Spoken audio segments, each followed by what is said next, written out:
அதுக்குள்ள ஏசாதீங்க. வீட்லயும் ஒரு சொல்லு கேட்கறது இல்ல, வெளியே வந்தாலும் கேட்கறது இல்ல. என்னத்த பிள்ளைகளை பெத்து வச்சிருக்கணும் போ. நம்மளை ஏசுறதே இந்த அம்மைக்கு ஒரு பொழப்பா போச்சு. அம்மா எம்மா கேட்கா பாரு, கூப்பிட்டுக்கிட்டே இருக்கேன். என்னடி கத்திக்கிட்டே கிடக்க? முன்னாடி தானே போறேன், எல்லாம் கேக்கு சொல்லு. எவ்வளோ தூரம் போயிட்டே இருக்க, சாப்பாட்டை எங்க வச்சிருக்க? கொண்டு வர வேண்டியதானே?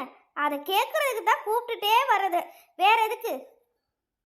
நீ வா பூமாரி, அவளுக்கு வந்தா வரட்டும், வரலன்னா இருக்கட்டும். வீட்ல இருந்து இவ்வளவு தூரம் தூக்கிட்டு வந்திருக்கிறேன், அதுல அங்க வேற கொண்டு வரணுமா? என்னால எப்படி தூக்கிட்டு வர முடியும்? யோசிக்காதுகளா? சோனிகா ஏட்டி பேசாம வாங்கட்டி, பாவம் டி அம்மா. எங்களுக்கு தெரியும், நீ ஒன்னும் சொல்ல வேண்டாம் போ. ஏட்டி நீ எதுக்கடி இப்ப பூமாரி மேல கோவப்படுற? அந்த புள்ள பாவம், அவகிட்டையும் ஏச்சு வாங்கிட்டு உன்கிட்டையும் பேசிக்கிட்டு லூசாட்டி நீ பேசாம இருக்க மாட்டேன். இவளுக்கு சப்போர்ட் பண்ணி தானே பேசுனேன், அதுக்கு போய் என்ன ஏசுற? என்ன ஜென்மமோ. சோனிகா பாத்தியலா, அம்மா கரெக்டான இடத்துல தான் வச்சிருக்காங்க. இங்க தான் மாங்காய் மரம் இருக்கு, நாம சாப்பிட்டுட்டு மாங்காய் பறிச்சு சாப்பிடலாமா? நாம கூடக்குள்ள தானே வச்சுட்டு போனோம், யார் கஞ்சியை எடுத்து குடிச்சிட்டாவளோ என்னன்னு தெரியலையே, எல்லாம் வெளியில இருக்கு.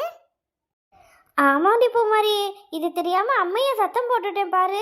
சரி சரி வா, சீக்கிரம் போய் கஞ்சியை குடிச்சிட்டு மாங்காய் திம்போம். என்ன மாங்காய் கிடக்கு பாத்தியா, எல்லாம் பழுத்து தாண்டி கிடக்கு. ஏட்டி வாங்க கஞ்சி குடிப்போம்.